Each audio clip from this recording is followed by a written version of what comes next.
तो दोस्तों आज हम समझेंगे कि न्यूमरोस्कोप कैसे बनाते हैं और न्यूमरोलॉजी इंडिया में आई कैसे। तो न्यूमरोलॉजी एशिया में एक राजा थे जिनका नाम था लूशो। अब लूशो जो राजा थे वो बड़े परेशान थे। उनके राज्य में कभी भी अकाल पड़ जाता था, कभी भी सूखा पड़ जाता था, कभी भी बाढ़ आ जाती थी। वो जीवन में अपने बहुत ज़्यादा परेशान थे और उनको समझ में नहीं आ रहा था कि वो अपने राज्य को चलाएं कैसे।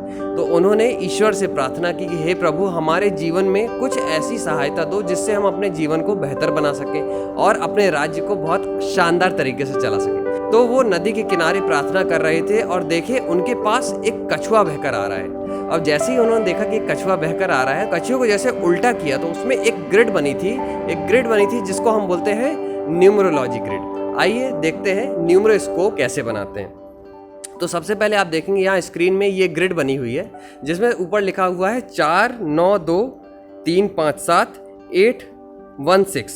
तो जब राजा ने देखा कि 4 9 2 3 5 7 8 1 6 8 1 6 ऐसा लिखा हुआ है, तो इन्होंने इन अंकों को जोड़ा। जब इन अंकों को जोड़ा सामने से तो 15 आ रहा, जब इन अंकों को साइड से जोड़ा तो 15 आ रहा, जब इसको इस तरह से कोण में जोड़ा तो 15 आ रहा। तो इनको राजा को लगा ये तो कोई विशेष चीज़ है, क्योंकि ये जो ग्रिड है ये किसी भी तरफ से जोड़ो तो 15 अंक दे रहा है। और 15 अंक जो होता है वो लग्जरी का, वो वेल्थ का, वो हेल्थ का और आपकी लाइफ में ग्रोथ का नंबर होता है। तो राजा ने बोला इसके पीछे जरूर कोई ना कोई संभावना है। तो उन्होंने इन अंकों को लोगों की जन्म कुंडली से जोड़ना चालू किया।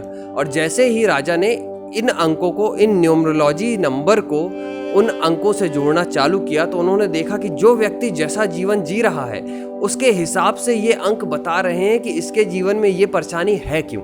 क्योंकि जिस नंबर की कमी होती थी उसी तरह की परेशानी उस व्यक्ति के जीवन में देखी जाती थी। राजा समझ गया यही सारी समस्याओं का हल है। अगर मैं हर दिन के हिसाब से, हर व्यक्ति की कुंडली के हिसाब से मैं इस लूशो ग्रिड को फॉलो करना सीख जाऊं तो मैं अपने राज्य को भी बचा सकता हूं और प्रकृति को भी समझ सकता हूं कि कब आपदा आने वाली है और कब इससे कैसे बचा जा सकता है। तो इस तरह से न्यूमरोलॉजी का जन्म हुआ। तो सबसे पहले आप लोग सीखें कि लूशो ग्रिड कैसी बनाई जा सकती है, स्क्रीन में देखें और लूशो ग्रिड बनाना सीखें। फिर हम आपको सिखाएंगे कि हर एक अंक किस तरह के ग्रह को रिप्रेजेंट करता है। नमस्कार दोस्तों, आइए सीखिए और अपने जीवन को बदल डालिए।